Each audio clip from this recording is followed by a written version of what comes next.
ਅੱਜ ਸੁਖਬੀਰ ਜੀ ਦੇ ਜਨਮ ਦਿਨ 'ਚ ਮੈਂ ਉਹਨਾਂ ਨੂੰ ਬਹੁਤ ਬਹੁਤ ਵਧਾਈ ਦਿੰਦੀ ਹਾਂ ਤੇ ਮੈਂ ਇਸ ਗੱਲ ਦਾ ਅਹਿਸਾਸ ਕਰਦੀ ਹਾਂ ਕਿ ਬਾਦਲ ਸਾਹਿਬ ਤੋਂ ਬਿਨਾਂ ਪਿਤਾ ਦੇ ਸਾਏ ਤੋਂ ਬਿਨਾਂ ਇਹ ਸੁਖਬੀਰ ਜੀ ਤੁਹਾਡਾ ਪਹਿਲਾ ਜਨਮ ਦਿਨ ਹੈ ਤੇ ਗੁਰੂ ਦੇ ਚਰਨਾਂ 'ਚ ਨਤਮਸਤਕ ਹੋਣ ਤੋਂ ਬਾਅਦ ਹਮੇਸ਼ਾ ਬਾਦਲ ਸਾਹਿਬ ਤੋਂ ਜੋ ਆਸ਼ੀਰਵਾਦ ਲੈਂਦੇ ਸੀ ਤੁਹਾਡਾ ਮਾਰਗਦਰਸ਼ਨ ਵੀ ਕਰਦੇ ਸੀ ਤੇ ਸ਼ਾਇਦ ਸਾਨੂੰ ਇਹ ਗੱਲ ਬਹੁਤ ਖੱਲੂਗੀ ਕਿ ਅੱਜ ਸਾਡੇ ਡੈਡੀ ਸਾਡੇ ਵਿੱਚ ਨਹੀਂ ਹੈ ਤੁਹਾਨੂੰ ਆਸ਼ੀਰਵਾਦ ਦੇਣ ਵਾਸਤੇ ਜਾਂ ਮਾਰਗਦਰਸ਼ਨ ਕਰਨ ਵਾਸਤੇ।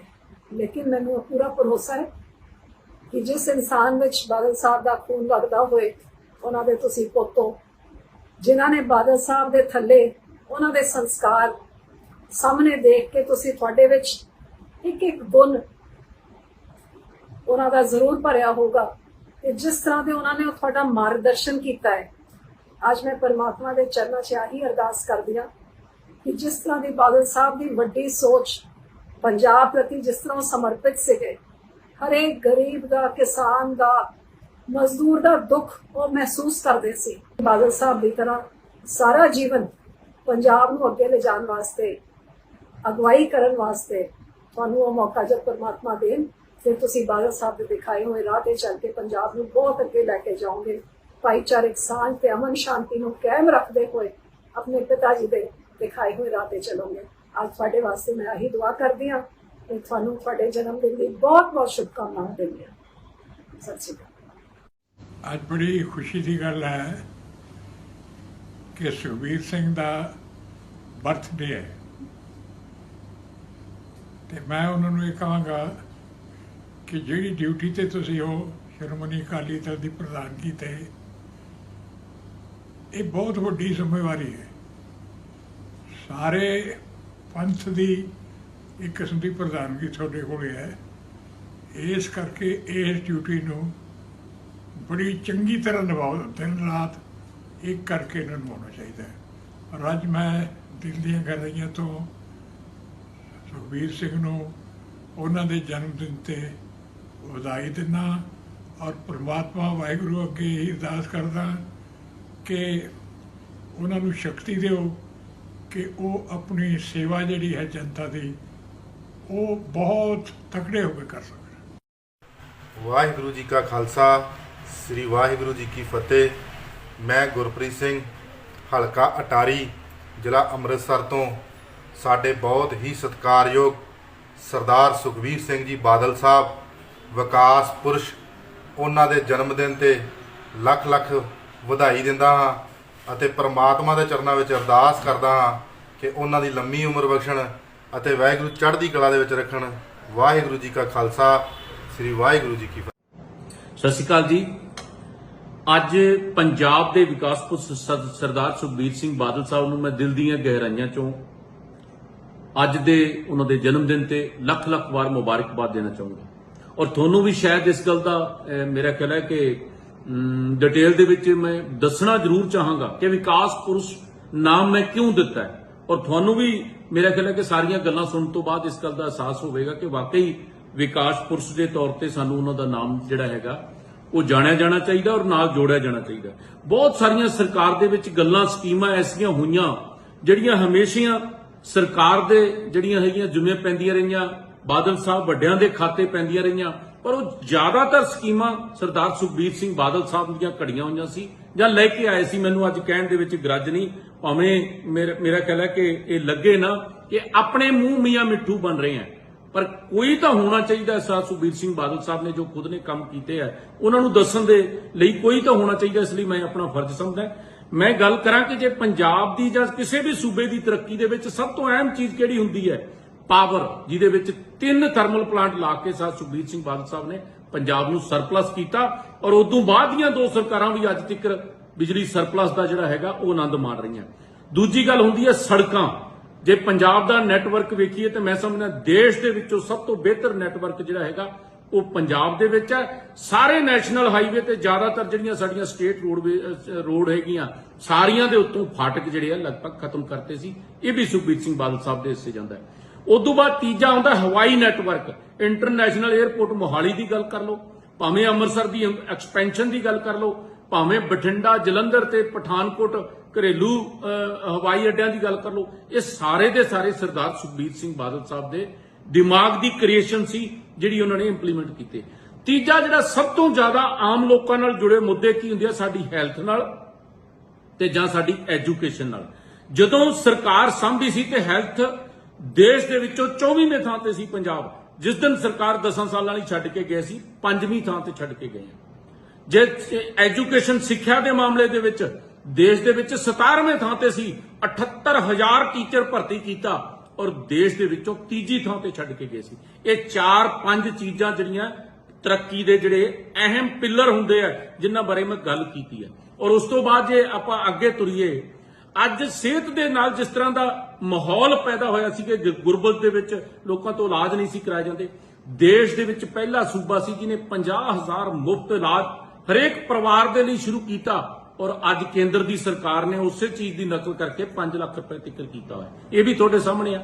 ਰਿਸ਼ਵਤ ਖਤਮ ਸਿਸਟਮ ਨਾਲ ਹੋ ਸਕਦੀ ਹੈ, ਭਾਵੇਂ ਹਰ ਸਰਕਾਰ ਨੇ ਰਿਸ਼ਵਤ ਖਤਮ ਕਰਨ ਲਈ ਆਪਣੇ ਆਪਣੇ ਐਲਾਨ ਕੀਤੇ, ਪਰ ਸਰ ਸੁਖਬੀਰ ਸਿੰਘ ਬਾਦਲ ਸਾਹਿਬ ਨੇ ਇੱਕ ਐਸਾ ਸਿਸਟਮ ਡਿਵੈਲਪ ਕੀਤਾ ਸੀ।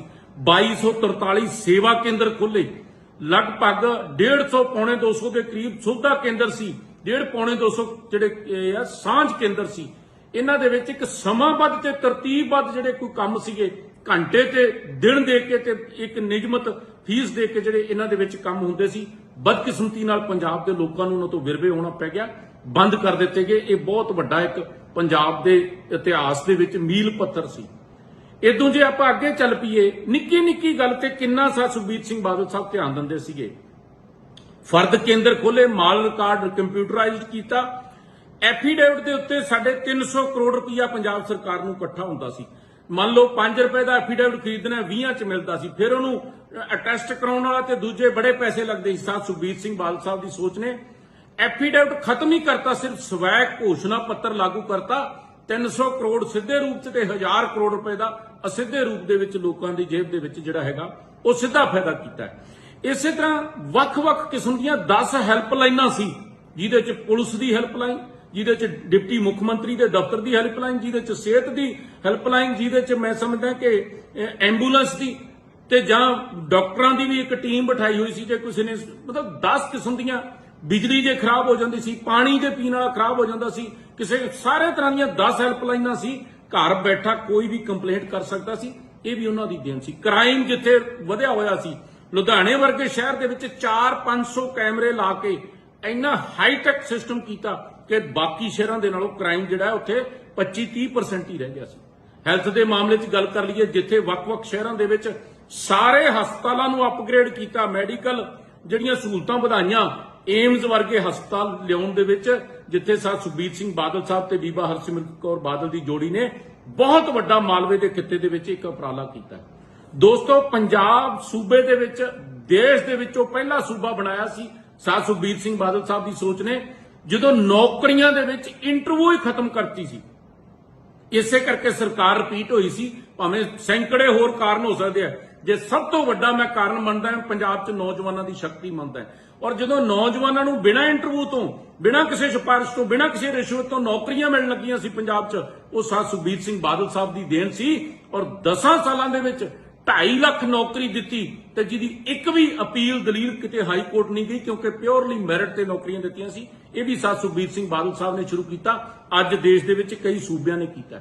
ਖੇਡਾਂ ਦੇ ਵਿੱਚ ਇੰਨੀਆਂ ਵੱਡੀਆਂ ਮੱਲਾਂ ਮਾਰੀਆਂ, ਸੈਂਕੜੇ ਜਿਹੜੇ ਸਾਡੇ ਖਿਡਾਰੀ ਸੀ ਉਹ ਨੌਕਰੀਆਂ ਰੱਖੀਆਂ, ਸਟੇਡੀਅਮ ਬਣਾਏ, ਜਿਮ ਵੰਡੇ ਔਰ ਹੋਰ ਜਿਹੜਾ ਸਪੋਰਟਸ ਸਕੂਲ ਤੱਕ ਖੋਲੇ, ਸਪੋਰਟਸ ਸਹੂਲਤਾਂ ਦਿੱਤੀਆਂ, ਕੋਚ ਰੱਖੇ ਤੇ ਖੇਡਾਂ ਦੇ ਵੱਲ ਨੂੰ ਵੀ ਜਿਹੜਾ ਸੀਗਾ ਉਹ ਵੱਡੇ ਤੌਰ ਤੇ ਜਿਹੜਾ ਸੀਗਾ ਕਦਮ ਉਹ ਅੱਗੇ ਵਧਾਇਆ। ਔਰ ਜਿੱਥੇ ਸਰਕਾਰੀ ਕੰਮਾਂ ਕਾਜਾਂ ਦੇ ਫਰਜ਼ ਨਿਭਾਏ, ਉੱਥੇ ਮੈਂ ਸਮਝਦਾ ਧਰਮ ਦੀ ਸੇਵਾ, ਮੈਂ ਸਾਰੇ ਕੰਮ ਨਹੀਂ ਅੱਜ ਗਿਣਾ ਰਿਹਾ, ਸਰਕਾਰ ਦੇ ਵਿੱਚ ਤਾਂ ਜਿੰਨੇ ਕੰਮ ਕੀਤੇ ਆ ਘੰਟੇ ਲੱਗ ਜਾਂਦੇ ਆ ਗਿਣਾਉਣ ਤੇ। ਮੈਂ ਜਿਹੜੇ ਸਰਦਾਰ ਸੁਖਬੀਰ ਸਿੰਘ ਬਾਦਲ ਸਾਹਿਬ ਨੇ ਖੁਦ ਨੇ ਕੀਤੇ ਕਰਵਾਏ ਆ, ਕਿਉਂਕਿ ਮੈਂ ਉਹਨਾਂ ਪਲਾਂ ਦਾ ਗਵਾਹ ਹਾਂ ਕਿ ਜਿੱਥੋਂ ਫਾਈਲਾਂ ਤੁਰਦੀਆਂ ਸੀ, ਜਿਵੇਂ ਤੋਰਦੇ ਸੀ ਜਾਂ ਸਾਰਾ ਕੁਝ ਅਫਸਰਾਂ ਦੇ ਕੋਲੇ ਬੈਠ ਕੇ ਦੇਖਦੇ ਸੀ, ਤਾਂ ਜਿਹੜਾ ਦਰਬਾਰ ਸਾਹਿਬ ਦਾ ਗਲਿਆਰਾ ਤੇ ਦਰਬਾਰ ਸਾਹਿਬ ਦੀਆਂ ਨੀਚੇ ਦੇ ਜਿਹੜੀਆਂ ਗੈਲਰੀਆਂ, ਇਹ ਸਰਦਾਰ ਸੁਖਬੀਰ ਸਿੰਘ ਬਾਦਲ ਸਾਹਿਬ ਦੀ ਦੇਣ ਹੈ। ਅੰਮ੍ਰਿਤਸਰ ਸਾਹਿਬ ਦੇ ਵਿੱਚ ਰਾਮ ਤੀਰਥ ਦੀ ਗੱਲ ਕਰ ਲਓ ਜਾਂ ਦੁਰਗਿਆਨਾ ਮੰਦਿਰ ਦੀ ਗੱਲ ਕਰ ਲਓ ਜਾਂ ਅੰਮ੍ਰਿਤਸਰ ਨੂੰ ਸਜਾਵਟ ਦੀ ਗੱਲ ਕਰ ਲਓ, 130 ਸ਼ਹਿਰਾਂ ਦੇ ਵਿੱਚ ਸੀਵਰੇਜ ਦੀ ਗੱਲ ਕਰ ਲਓ, ਇਹ ਸਾਰੇ ਦੀ ਸਾਰੀ ਜਿਹੜੀ ਹੈ ਇਹ ਸਰਦਾਰ ਸੁਖਬੀਰ ਸਿੰਘ ਬਾਦਲ ਸਾਹਿਬ ਦੀ ਦੇਣ ਹੈ। ਇਸ ਕਰਕੇ ਮੈਂ ਬਹੁਤ ਸਾਰੇ ਕੁਝ ਹਲੇ ਵੀ ਰਹਿ ਗਏ ਆ। ਆਟਾ ਦਾਲ ਸਕੀਮ ਦੀ ਜਿਸ ਦਿਨ ਲਾਂਚ ਕੀਤੀ ਹੈ, ਐਸੇ ਤਰ੍ਹਾਂ ਹੀ ਮੇਰਾ ਖਿਆਲ ਹੈ ਕਿ ਆਉਣ ਵਾਲੇ ਦਿਨਾਂ ਦੇ ਵਿੱਚ ਜਿਹੜੇ ਮੌਕੇ ਦੇ ਗਵਾਹ ਸੱਜਣ ਸੀ ਉਹਨਾਂ ਦੀ ਵੀ ਇੰਟਰਵਿਊ ਕਰਾਂਗੇ। ਔਰ ਜਿਸ ਦਿਨ ਇਹ ਐਸੇ ਤਰ੍ਹਾਂ ਕਿਸੇ ਗਰੀਬ ਬਸਤੀ ਦੇ ਵਿੱਚ ਜਾ ਕੇ ਜਦੋਂ ਕਿਤੇ ਕੋਈ ਅਨਾਜ ਵੰਡ ਰਹੇ ਸੀ ਜਾਂ ਕਿਤੇ ਉਹਨਾਂ ਨੂੰ ਮਾੜੀ ਮੋਟੀ ਮਦਦ ਕਰ ਰਹੇ ਸੀ ਆਪਦੇ ਤੌਰ ਤੇ, ਤਾਂ ਮਨ ਪਸੀਜਿਆ ਕਿ ਗਰੀਬ ਤੋਂ ਤਾਂ ਰੋਟੀ ਵੀ ਪੂਰੀ ਨਹੀਂ ਹੁੰਦੀ। ਤਾਂ ਉੱਥੇ ਹੀ ਬੈਠ ਕੇ, ਦਿੱਲੀ ਦੇ ਵਿੱਚ ਬੈਠ ਕੇ ਸੁਖਬੀਰ ਸਿੰਘ ਬਾਦਲ ਸਾਹਿਬ, ਬੀਬਾ ਹਰਸਿਮਰਤ ਕੌਰ ਬਾਦਲ ਤੇ ਤੀਜੇ ਸ਼ਖਸ ਜਿਨ੍ਹਾਂ ਦੀ ਇੰਟਰਵਿਊ ਕਰਾਵਾਂਗੇ ਮੌਕੇ ਦੇ ਗਵਾਹ ਸੀ, ਉਹਨਾਂ ਨੇ ਆਈਡੀਆ ਲੱਭਿਆ ਕਿ ਕਿਉਂ ਨਾ ਗਰੀਬ ਨੂੰ 4 ਰੁਪਏ ਕਿਲੋ ਆਟਾ ਤੇ 20 ਰੁਪਏ ਕਿਲੋ ਜਿਹੜੀ ਦਾਲ ਹੈ ਉਹ ਦਿੱਤੀ ਜਾਵੇ। ਇਹ ਭਰਾਵੋ ਪੰਜਾਬ ਤੋਂ ਸੁਖਬੀਰ ਸਿੰਘ ਬਾਦਲ ਸਾਹਿਬ ਦੀ ਸੋਚ ਕਰਕੇ ਸ਼ੁਰੂ ਹੋਈ ਤੇ ਦੇਸ਼ ਦੀ ਸਰਕਾਰ ਨੂੰ ਨਕਲ ਮਾਰ ਕੇ ਉਸ ਵੇਲੇ ਡਾਕਟਰ ਮਨਮੋਹਨ ਸਿੰਘ ਨੂੰ ਫੂਡ ਸਿਕਿਉਰਿਟੀ ਬਿੱਲ ਥੱਲੇ ਸਾਰੇ ਦੇਸ਼ ਦੇ ਵਿੱਚ ਲਾਗੂ ਕਰਨੀ ਪਈ। ਇਸ ਕਰਕੇ ਮੈਂ ਬੇਨਤੀ ਕਰਾਂ ਕਿ ਸੁਖਬੀਰ ਸਿੰਘ ਬਾਦਲ ਪੰਜਾਬ ਦੇ ਵਿੱਚ ਵਿਕਾਸ ਪੁਰਸ਼ ਦੇ ਵਜੋਂ ਜਾਣਗੇ। ਆਉਣ ਵਾਲੇ ਸਮੇਂ ਦੇ ਵਿੱਚ ਜੋ ਇਹਨਾਂ ਨੇ ਕੰਮ ਕੀਤੇ ਹੈ, ਕੋਈ ਵੀ ਸਰਕਾਰ ਆ ਜਾਏ, ਕੋਈ ਵੀ ਮੁੱਖ ਮੰਤਰੀ ਆ ਜਾਏ, ਕੋਈ ਵੀ ਮੰਤਰੀ ਆ ਜਾਏ, ਮੈਂ ਸਮਝਦਾ ਕਿ